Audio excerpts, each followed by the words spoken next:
Hi guys, welcome to my channel Kolkata cruiser. তোমরা দেখতেই পাচ্ছ আমরা এখন বাড়ি থেকে বেরিয়ে গেছি। আমরা এখন যাব একটু ঘুরতে বাইরের দিকে, জাস্ট একটা ভিডিও। বন্ধুরা দেখে নাও এইচজিজি লাইটের পাওয়ার।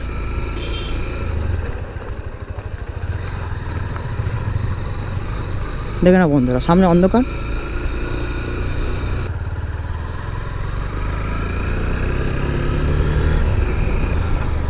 যতক্ষণ না এখন এই রিক্সাটা যাবে আমি উঠতে পারবো না। বন্ধুরা আমরা বাইপাসে চলে এসেছি, আর এই হচ্ছে আমাদের ভিডিও কোয়ালিটি ফুটেজ। গাড়ি একদম অসাম গাড়ি। এই হচ্ছে গাড়ি আমার NX 200। আমি এই গাড়ি নিয়ে দার্জিলিংয়ের ট্যুরটা আগে করে নিয়ে সব কিনেছি, স্যাটেল স্টেও লাগিয়ে নিয়েছি, টপ বক্সও নেওয়া হয়ে গেছে। এবার শুধু বেরোনোর জন্য ভাবছি আগে কোলাঘাট থেকে একদিন ঘুরে আসবো। সামনের রবিবার কোলাঘাট যাব, আপকামিং ভিডিও আসতে চলেছে।